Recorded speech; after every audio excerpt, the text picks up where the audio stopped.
RDMS.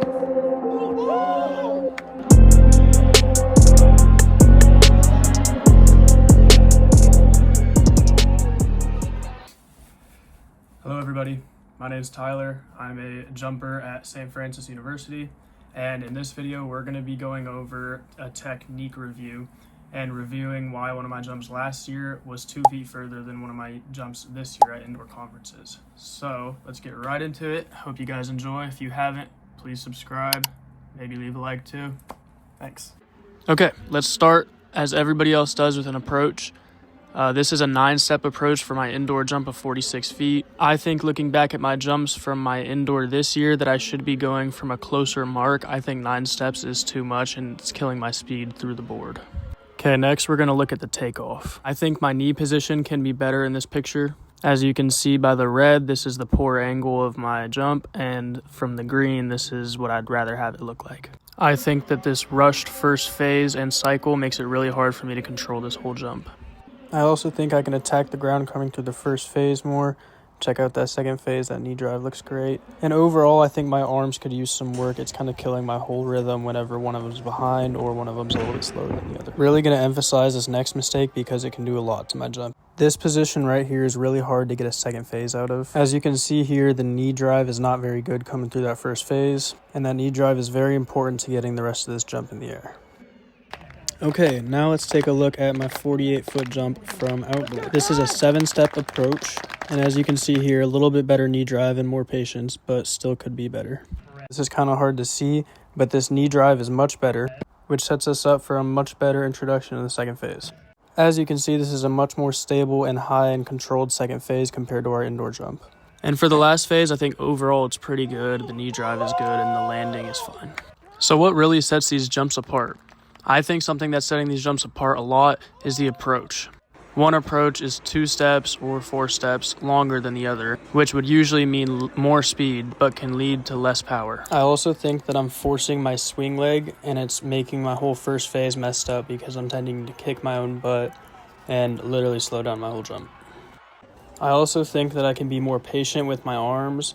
I think coming through my first and my second phase, every once in a while my arms will lag behind, and that can make me slow down and mess up my rhythm through my jump. This is one of my better jumps from indoor. This is around 47 flat or 1435. And that brings me to my next mistake, which I think is my knee drive.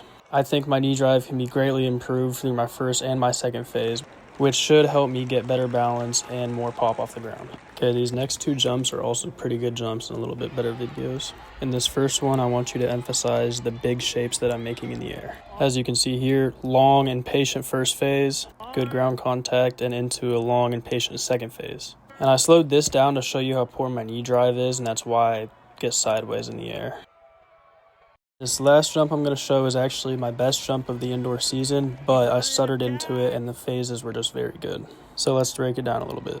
This approach was supposed to be 7 to 8 steps. I ended up taking about 8. There's the stutter, as you can see. And again, you can see myself kick the butt and then come through patiently. Big shapes in the air, and you can see that that other leg is ready to punch through. Good ground contact, and you can see that that second phase is also high and controlled. As well as the last phase, good ground contact, better knee drive, which you can't see, and a good landing.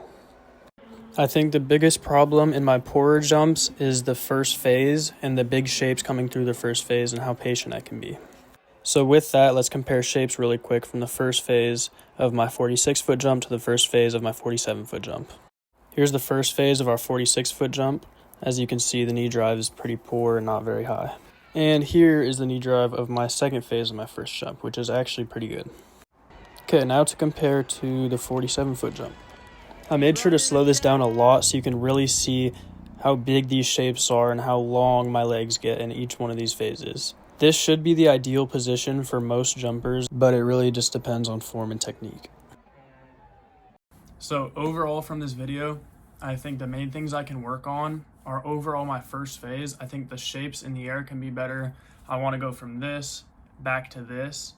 And I think this has to do with patience, how I come into my first phase, and how I'm executing my approach.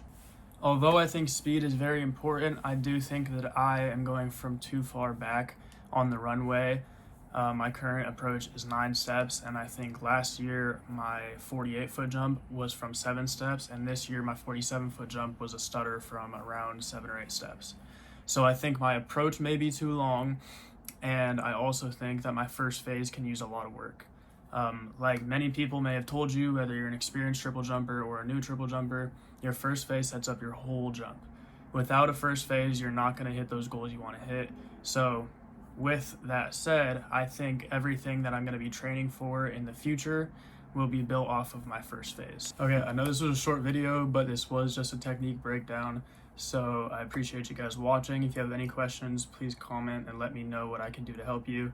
I will be coming out with a video in the future about how to improve your first phase and your overall big shapes in the air through your jump. Thank you very much, and good luck with the start of outdoor season, everyone.